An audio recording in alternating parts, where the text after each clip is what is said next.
Until September the 11th, 2001, Mike Benfanti and John Sakira were regular office workers. But on that day, they struggled with conflicting instincts and a series of life and death decisions, but still found the courage to help someone in great danger. Tina Hansen was working as usual on the 68th floor of the North Tower of the World Trade Center. In 1 second, my life was normal, and in the very next second, the building behaved in a way that I had never felt before. Up on the 81st floor, Mike and John were just below the point of impact. I guess it felt like an earthquake, and I saw flames shoot down from above and debris falling.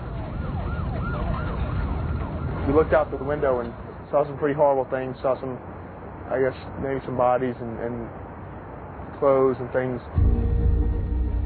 Containing rising panic, Mike and John began to evacuate down the fire escape. On their way down, they came across Tina and 2 others in an empty office, struggling with Tina's emergency wheelchair. All of a sudden, this guy started banging on the front door. I looked behind the glass doors, and there were these women just standing there, and I was like, this doesn't make sense. You got to get moving here. They'd never met Tina before, but could see she needed help. Mike and John decided to carry her down the 68 floors to safety. There was no hesitation on their part. They didn't even seem to think twice about it.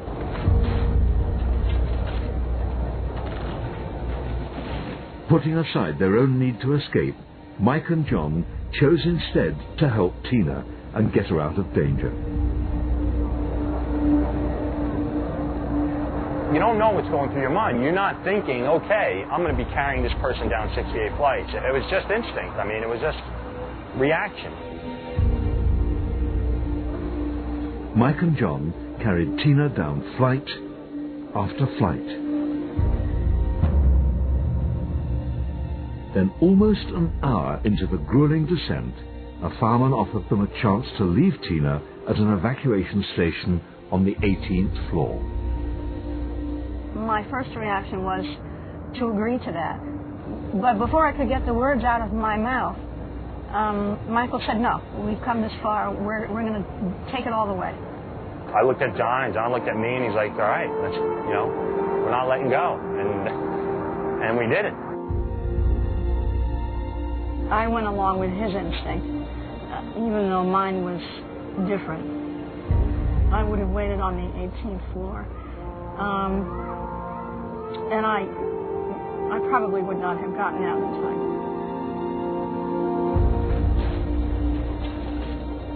As they descended, falling debris had blocked the stairwell, and the lights failed, plunging everything into darkness. We couldn't see where we were going, and we'd have to move this debris and pick her up and carry her over. And we'd go one way and there was no way out. We'd go another way, we couldn't get out, and now panic is starting to set in more, and people are becoming more frantic. It was almost like you were staring death right in the face. But even at that point, not knowing if we were going to get out, there still wasn't the option in my mind to leave Tina. After battling for over an hour, they finally made their way out of the building just in time. Tina was driven away in an ambulance to safety only 2 minutes before the North Tower collapsed. I was just so relieved. I was so grateful, mostly, to everybody I had met along the way who had just been there for me, even though they didn't know me from me. In the darkest of hours, Mike and John had put their own survival instinct aside and emerged as heroes. It was amazing, because that was probably the worst situation, or the one situation where you can make an excuse to say, okay, I'm just going to think about myself, and I don't really have to worry about anybody else.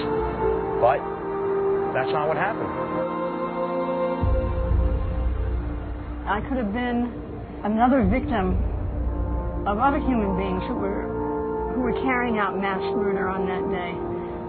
But because I was fortunate enough to meet women and men who acted on other impulses, I was not another casualty.